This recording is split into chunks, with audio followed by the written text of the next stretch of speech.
இம்மாதம் தமிழர்களுடைய வரலாற்றிலே ஒரு வலி சுமந்த மாதமாக மாறிவிட்டது. கடந்த 15 வருடங்களுக்கு முன்னர் தமிழ் தேசத்தின் மீது ஸ்ரீலங்கா அரசாங்கம் ஒரு பாரிய இனப்படுகொலையை அரங்கேற்றி லட்சக்கணக்கான மக்களை படுகொலை செய்த அந்த சம்பவங்கள் நடைபெற்று 15 ஆண்டுகள் நிறைவடைந்திருக்கிறது. தமிழ் மக்களுடைய உரிமை போராட்டத்தை எதிர்கொள்ள முடியாத அரசாங்கம் அந்த போராட்டத்தை முடிவுக்கு கொண்டு வருவதற்காக அந்த விடுதலை போராட்டத்தை பயங்கரவாதம் என்று சித்தரித்து பயங்கரவாதத்தை ஒழித்தல் என்ற பெயரிலே சர்வதேச உதவிகளை பெற்று ஒட்டுமொத்தமான மக்களோடு சேர்த்து அந்த போராட்டத்தை அழிப்பதற்கு அவர்கள் எடுத்த முயற்சியினுடைய விளைவாக 2009ஆம் ஆண்டு மே மாதத்திலே கிட்டத்தட்ட அந்த மே மாதம் முடிந்த அந்த போரிலே ஒரு 8 மாதங்களுக்குள் 1,50,000க்கும் வரையான மக்கள் படுகொலை செய்யப்பட்டிருக்கின்றார்கள். பச்சை குழந்தைகள், சிறுவர், பெண்கள், முதியவர்கள், நோயாளர்கள் என்ற வேறுபாடுகள் இல்லாமல் அப்பாவிகள் மிக கொடூரமான முறையிலே படுகொலை செய்யப்பட்டிருக்கின்றார்கள். எங்களுடைய மக்கள் மீது மிக கொடூரமான மருந்து தடை, பொருளாதார தடை என்பன விதிக்கப்பட்டிருந்தன. உணவில்லாமல் இறுதிக்கட்ட போர்க்கால பகுதியிலே எங்களுடைய மக்கள் அரிசிக்காக குற்றப்பட்ட நெல்லிலிருந்து வெளியேறிய உமிக்குள் இருந்த உமியை புடைத்து அதற்குள் இருந்து தேடி எடுத்த குறுநல்களை நீரிலே கழுவி அதை கடல் நீரில் போட்டு அவித்து அதாவது உப்பும் இல்லாமல் தேங்காய்ப்பால் இல்லாமல் அதை ஆகாரமாக உண்டு தங்களுடைய பச்சை குழந்தைகளுக்கு, பிறந்த குழந்தைகளுக்கு கூட தாய் பால் கொடுக்க முடியாத நிலைமையிலே இந்த கஞ்சிகளைத்தான் பிள்ளைகளுக்கு கூட உணவாக கொடுத்து அந்த பிள்ளைகளுடைய உயிர்களை காத்து கொண்டு வர வேண்டிய ஒரு துயரமான நிலைமை இருந்தது.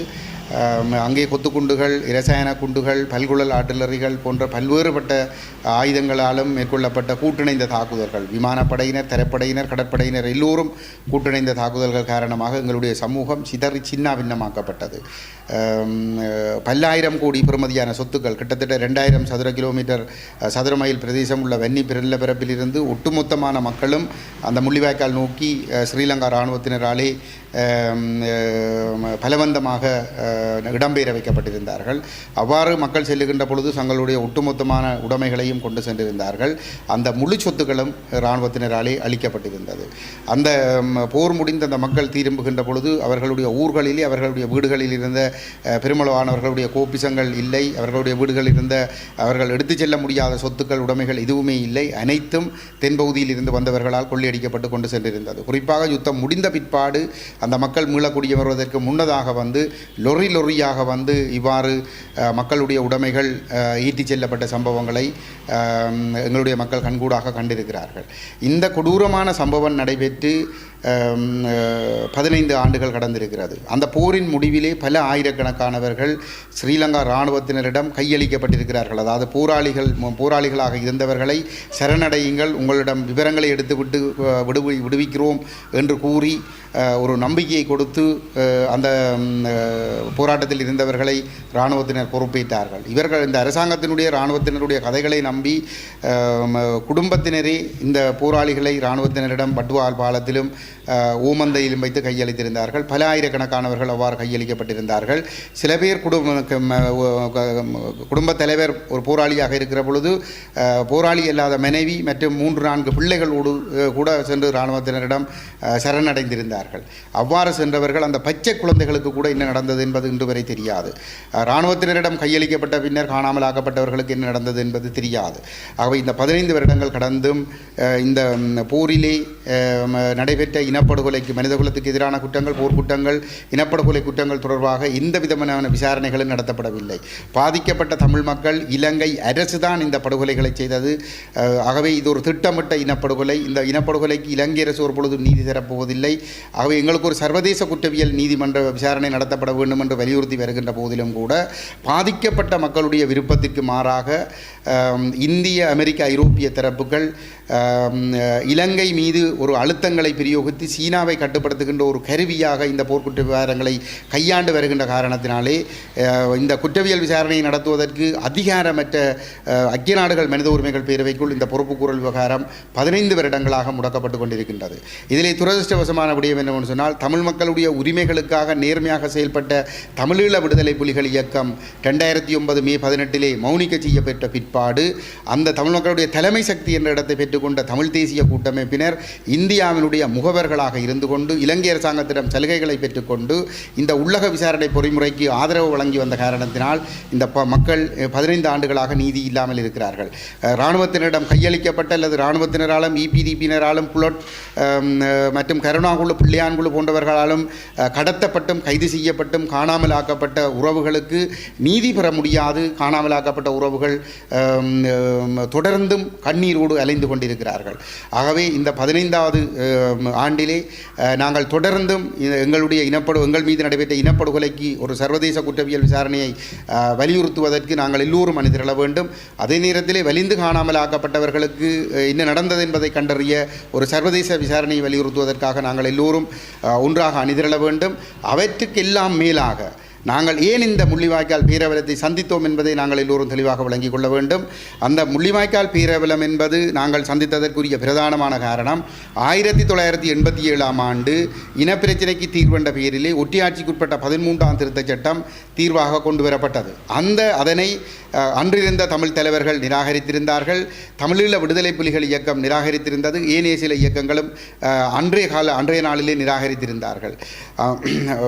அந்த அந்த அந்த ஒற்றையாட்சியை ஏற்றுக்கொள்ள முடியாது என்ற நிலைப்பாட்டில் தமிழீழ விடுதலை புலிகள் தொடர்ச்சியாக உறுதியாக இருந்து வடக்கு கிழக்குக்கு ஒரு இடைக்கால நிர்வாகம் ஏற்படுத்தப்பட வேண்டும் என்பதிலே உறுதியாக நின்ற காரணத்தினாலே விடுதலை புலிகளை அழித்தொழிக்க வேண்டும் என்ற நிலைப்பாட்டை இந்திய அரசு எடுத்து இந்திய இராணுவத்தை பயன்படுத்தி தமிழர்களுக்கு எதிரான போர் தொடக்கப்பட்டது.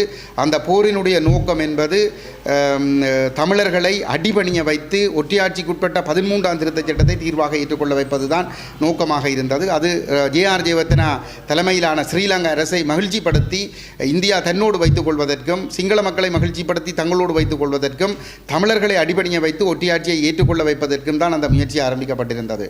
ஆனால் அன்று ஆரம்பிக்கப்பட்ட அந்த போர் 2009 ஆண்டு வரை நீடித்தது. 2009 வரை இந்த போர் நீடித்ததற்குரிய காரணம் ஒற்றையாட்சியை தமிழர்கள் ஏற்றுக்கொள்ள மறுத்து தொடர்ந்தும் தமிழ் தேசம் இறைமை சுயநிர்ணய உரிமை அங்கீகரிக்கப்பட வேண்டும் என்ற நிலைப்பாட்டில் உறுதியாக நின்று போராடியதால் தான் அந்த போராட்டம் அந்த 2009 வரை நீடித்திருந்தது. 2009 வரை தமிழர்கள் ஒற்றையாட்சிக்குட்பட்ட தீர்வதனையும் ஏற்றுக்கொள்வதற்கு தயாராக இருக்கவில்லை.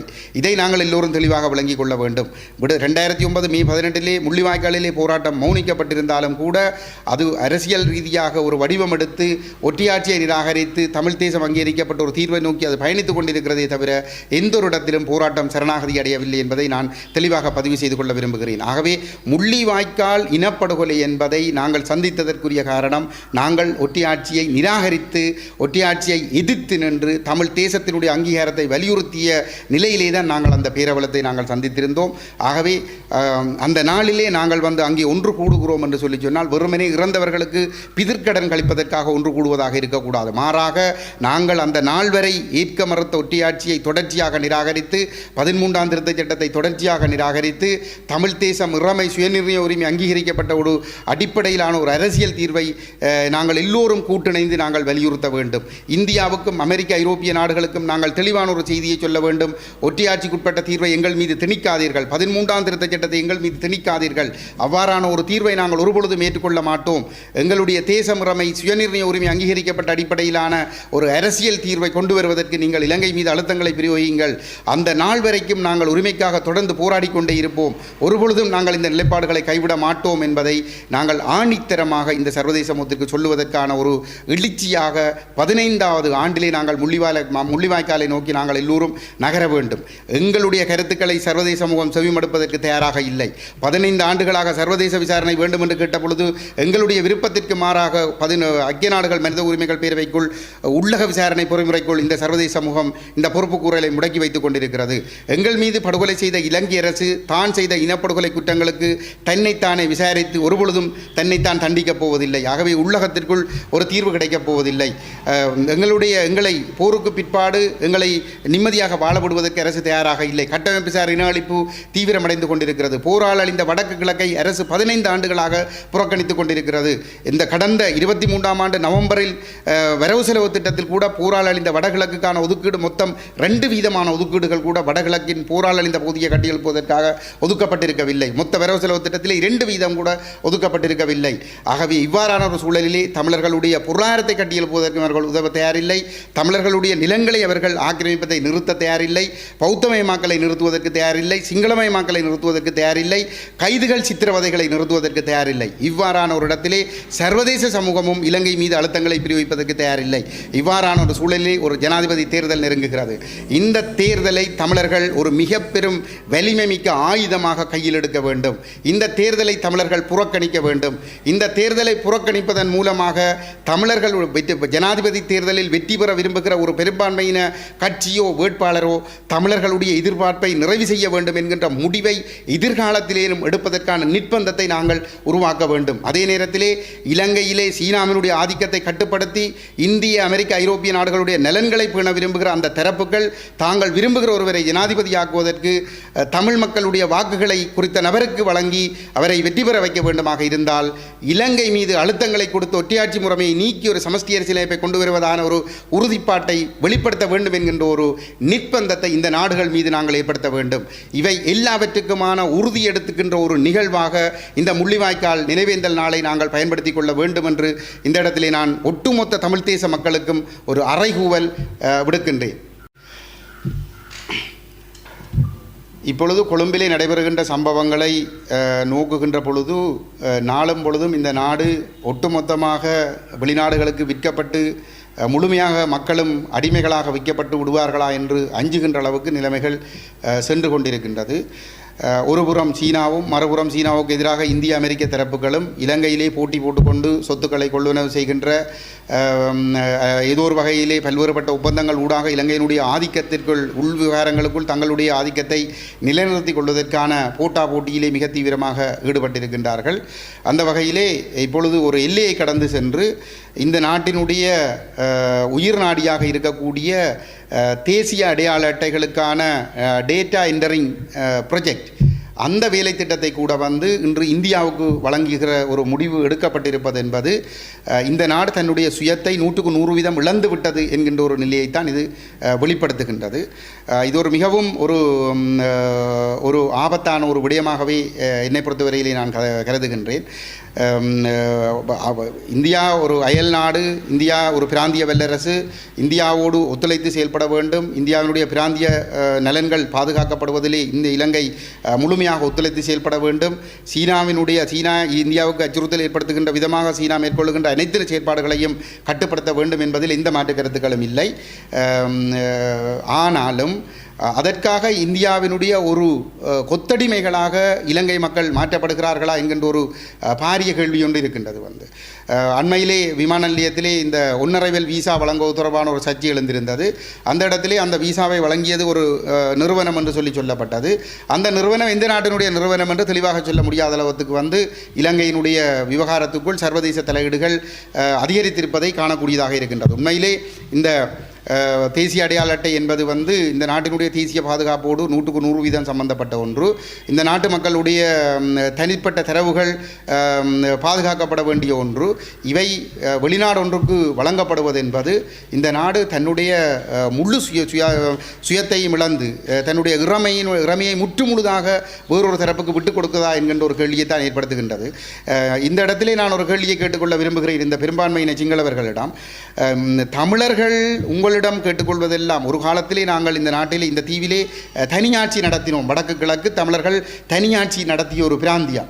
போர்த்துகேயர்களிடம் 1505 நாங்கள் அந்த சுயாட்சியை இழந்து போன நிலையிலே பின்னர் ஒல்லாந்தர்களிடம் இழந்து, நீங்களும் இழந்து நாங்களும் இழந்து, ஆங்கிலேயர்களிடம் இழந்து 48ஆம் ஆண்டிலே இந்த முழு தீவைக்குமான ஆட்சி அதிகாரத்தை ஆளுகின்ற உரிமையை வந்து நீங்கள் பெற்றுக்கொண்டீர்கள். அந்த நாளிலிருந்து நாங்கள் உங்களிடம் ஒரு சுயாட்சி, வடக்கு கிழக்கிலே வந்து நாங்கள் ஒரு சுயநிர்ணய உரிமை அடிப்படையில் ஒரு சுயாட்சியை கோரி வந்திருக்கிறோம். ஜனநாயக அரசியல் தலைமை என்பது வந்து எங்களுடைய வடகிழக்கு தேசம் பாதுகாக்கப்பட்ட ஒரு தீர்வு எட்டப்பட வேண்டும். ஒரு நாட்டுக்குள் ஒரு சமஷ்டி அடிப்படையிலான தீர்வு, ஆனால் வடகிழக்கு தேசம் பாதுகாக்கப்பட்ட அடிப்படையிலான ஒரு தீர்வாக இருக்க வேண்டும் என்று வலியுறுத்தி வந்திருக்கிறது. தமிழீழ விடுதலை புலிகள் கூட அவர்களுடைய அந்த விடுதலை போராட்டத்தினுடைய முழு கால பகுதியிலும் வடக்கு கிழக்கு தமிழர் தேசம் 100% பாதுகாப்பாக இருப்பதை உறுதிப்படுத்தக்கூடிய ஒரு தீர்வை ஒரு நாட்டுக்குள் பரிசீலிப்பதற்கு அவர்கள் தயாராக இருந்திருந்தார்கள். ஆனால் நீங்கள் தமிழர்கள் இலங்கை ஒரு நாடாக கொண்டு சிங்கள தேசமும் தமிழ் தேசமும் 2 தேசங்களும் சமத்துவமான தேசங்களாக வாழ்வதற்கான ஒரு சூழலை உருவாக்க விரும்பாமல் இறமை என்று வார்த்தைக்கு 1000 தரம் சொல்லி எங்களுடைய இந்த நாட்டினுடைய மக்கள் என்று சொல்லிக்கொண்ட தமிழ் மக்களை லட்சம் மக்களை அளித்தீர்கள், கோடான கோடி சொத்துக்களை அளித்தீர்கள். ஒரு பெருமதி மிக்க இந்த நாட்டை ஆளக்கூடிய, இந்த நாட்டினுடைய ஆட்சி, இந்த நாட்டுடைய வளர்ச்சிக்கு பங்களிப்பு செய்யக்கூடிய பல்லாயிரம் ஆற்றல் மிக்க போராளிகளை நீங்கள் அளித்தீர்கள். இவ்வாறெல்லாம் அளித்துவிட்டு இன்று அனைத்தையுமே வந்து நீங்கள் வெளிநாடுகளுக்கு விற்கிறீர்கள் என்று சொல்லி சொன்னால் ஏன் இந்த முட்டாள்தனமான நீங்கள் உங்களுடைய தமிழர்களுடைய நாட்டார் கதையிலே உங்களிடம் இருப்பது போன்ற ஒரு கதை கிடையாது. அந்த மாதன முத்தாவினுடைய கதை என்பது தமிழருடைய நாட்டார் கதையிலே கிடையாது, உங்களுடைய சிங்களவர்களுடைய நாட்டார் கதையிலே தான் இருக்கிறது. மாதன முத்தா என்கின்ற ஒரு தலைவர் உங்களுடைய ஊரிலே இருக்கின்ற பிணக்குகளை தீர்ப்பதற்கு வருவதாகவும் அவர் எவ்வாறு அதை தீர்த்திருக்கிறார் என்றும் ஒரு ஆட்டுக்குட்டி ஆடு ஒன்று பானைக்குள் தலையை நுழைத்த சந்தர்ப்பத்திலே அவர் அதை தீர்ப்பதற்கு வருகின்ற பொழுது மதிலை உடைத்து உள்ளே வந்து முதலில் ஆட்டினுடைய தலையை வெட்டி பின்னர் பானையை உடைத்த கதை போன்று ஒரு அடிமுட்டாள்களாக நீங்கள் ஏன் செயற்பட்டு கொண்டிருக்கிறீர்கள் என்ற கேள்வியை தான் இந்த இடத்திலே நான் உங்களிடம் கேட்க விரும்புகிறேன். ஏனென்றால் தமிழர்களுக்கு ஒரு சுயாட்சி, ஒரு நாடாக இருந்து நீங்களும் நாங்களும் ஒரு சமனான தேசமாக இந்த நாட்டுக்குள்ளே ஒரு சமஷ்டி ஆட்சியை ஏற்படுத்திக் கொள்வதற்கு விரும்பாமல் இறமை பறிபோகிறது என்று சொல்லிக்கொண்டு இன்று உங்களுடைய முழுவதையுமே வந்து சீனாவுக்கும் ஏனைய நாடுகளுக்கு நீங்கள் விட்டுக் கொடுக்க போகிறீர்கள் என்று சொல்லி சொன்னால் இந்த ஆட்சி இது உங்களுடைய ஆட்சி தானா, அல்லது நீங்கள் உங்களுடைய பதவி சுகங்களை அனுபவிப்பதற்காக நீங்கள் கோடானு கோடி சொத்துக்களை கொள்ளையடித்து அந்த கொள்ளையடித்த சொத்துக்களை நீங்கள் பேணி பாதுகாக்க வேண்டும் என்பதற்காக இந்த நாடுகள் எடுக்கின்ற எல்லா முடிவுகளுக்கும் பின்னால் நீங்கள் ஈடுபட்டுக் கொண்டு செல்கிறீர்களா என்கின்ற ஒரு கேள்வி இருக்கிறது. சிங்கப்பூர் போன்று அவர்கள் இவ்வாறு அந்த பிராந்திய வல்லாதிக்க போட்டியை கையாண்டு ஒரு அமைதியான நாடாக இருக்கிறார்கள். உங்களுக்கு ஏன் அப்படி சிந்திக்க முடியவில்லை? அதுபோன்று இந்தியா எங்களுக்கு பக்கத்தில் இருக்கிற நாடு என்று சொன்னால் இந்தியாவுடைய நலன்களை பேணியவாறு பாதுகாத்தவாறு ஏனைய சக்திகளுக்கு இலங்கைக்குள் இடமளித்து இந்தியாவுக்கு ஒரு பாதுகாப்பு அச்சுறுத்தல் ஏற்படாமல் ஒரு பேலன்ஸ் ஒரு சமநிலையை பேணியவாறு இந்த நாட்டை சிங்கப்பூரை விட மிகத்திரமாக கட்டியெழுப்பி இருக்க முடியும். ஆனால் நீங்கள் ஒரு அடிமுட்டாள்தனமான ஒரு செயல்பாட்டை நீங்கள் செய்து கொண்டிருக்கிறீர்கள். இந்த நாடு இறுதியிலே வந்து உங்களுக்கும் சொந்தமில்லை எங்களுக்கும் சொந்தமில்லை என்கின்ற ஒரு நிலைமையை நோக்கித்தான் சென்று கொண்டிருக்கின்றது வந்து. ஆகவே தயவு செய்து வந்து இந்த தருணத்திலாவது சிந்தியுங்கள். தமிழர்களோடு அதிகாரங்களை பகிர்ந்து கொள்வதற்கு, தமிழர்களுடைய தேசம் சுயநிர்ணய உரிமை அங்கீகரிக்கப்பட்ட அடிப்படையிலே ஒரு சமஷ்டி அரசியலமைப்பை கொண்டு வருவதற்கு, ஒற்றையாட்சி முறைமையை நீக்கி தமிழர்களோடு சேர்ந்து இந்த நாட்டை ஒரு சுயகௌரவமிக்க ஒரு நாடாக, இந்த சொந்த மக்களாலே ஆளப்படுகின்ற ஒரு நாடாக கட்டியெழுப்பதற்கு நீங்கள் இனியாவது ஒரு முடிவை எடுக்க வேண்டும். இந்த சர்வதேச சக்திகள் இன்று இந்த அடையாள அட்டை விஷயத்தை நோக்குகின்ற பொழுது என்ன தெரிகிறது என்று சொல்லி சொன்னால், ரணிலை போன்ற அடிமை இந்தியாவுக்கோ அமெரிக்காவுக்கோ ஐரோப்பிய நாடுகளுக்கோ வாழ்க்கையில் கிடைக்கப் போவது கிடையாது. அதே போன்று மஹிந்த ராஜபக்ச தன்னை ஒரு பெரிய தேசிய வீரனாக, தாங்கள் ஒரு தேசியவாதிகளாக காட்டிக்கொண்டாரும் அவர் தலைமையிலான மொட்டும் மிக மோசமான அடிமைகளாகத்தான் இன்று படுத்து கிடக்கின்றார்கள். அவர்கள் செய்த கொள்ளை, அவர்கள் தமிழர்களுக்கு செய்தாக போர்க்குற்றங்கள் அனைத்தையும் பயன்படுத்தி அவர்களுடைய வாயை பொத்த வைத்து இன்று இந்த சர்வதேச சக்திகள் தாங்கள் விரும்புகிற அனைத்தையுமே வந்து நிறைவேற்றிக் கொள்ளக்கூடிய ஒரு சூழல் உருவாகி இருக்கிறது. அதுக்கு ஏற்றால் போல் வடக்கு கிழக்கிலே 2009க்கு பின்னர் தலைமைத்துவத்தை பொறுப்படுத்திக் கொண்ட தமிழ் தலைமைகள், சம்பந்தன் போன்ற அடிமை அல்ல சம்பந்தன் தலைமையில் இன்று இருக்கக்கூடிய இந்த 10 அடிமைகள், இப்படிப்பட்ட அடிமைகள் இந்த சர்வதேச சக்திகளுக்கு வாழ்க்கையில் கிடைக்கப் போவது கிடையாது. இந்த அடிமைகளை வைத்துக்கொண்டு தங்களுடைய நலன்களை விருப்பங்களை மட்டுமே நிறைவேற்றுகின்ற காரியங்கள் நடைபெற்றுக் கொண்டிருக்கிறதே தவிர இந்த நாட்டை பொருளாதார ரீதியாக கட்டியெழுப்புவதற்கோ இந்த நாட்டில் தமிழ் மக்களுக்கும் சிங்கள மக்களுக்கும் இடையிலான 75 ஆண்டுகால மோதல்களுக்கு நிரந்தர முற்றுப்புள்ளியை ஏற்படுத்துகின்ற விதமாக ஒற்றியாட்சியை அளித்து ஒரு முடிவுக்கு கொண்டு வந்து ஒரு சமஷ்டி அரசியலமைப்பை கொண்டு வருவது தொடர்பாகவோ இந்தியாவுக்கோ மேற்கு நாடுகளுக்கோ எந்த விதமான அக்கறைகளும் கிடையாது. ஆகவே சிங்கள மக்களும் சிந்திக்க வேண்டும், தமிழ் மக்கள் சிந்திக்க வேண்டும், முஸ்லீம் மக்கள் சிந்திக்க வேண்டும். நாம் எல்லோரும் ஒன்றுபட்டு நின்று இந்த ஒற்றியாட்சி முறைமையை நீக்கி ஒரு சமஷ்டி அரசியலமைப்பை கொண்டு வந்து நாங்கள் எங்களுக்குள் ஒரு ஐக்கியத்தை கட்டியெழுப்பி இந்த நாட்டை கட்டியெழுப்புவதற்கான வழியை உருவாக்க வேண்டும். அதே நேரத்தில் இந்தியாவினுடைய நட்பு சக்தியாக இருந்து இந்த பிராந்தியத்தில் பதற்றத்தை இல்லாமல் செய்து நாங்கள் முன்னோக்கி செல்வதற்கான ஒரு வழியை கண்டுபிடிக்க வேண்டும். இல்லைன்னு சொன்னால் எதுவுமே மிஞ்சப் போவதில்லை என்பதை நான் பொறுப்புணர்வோடு கூறிக்கொள்ள விரும்புகிறேன்.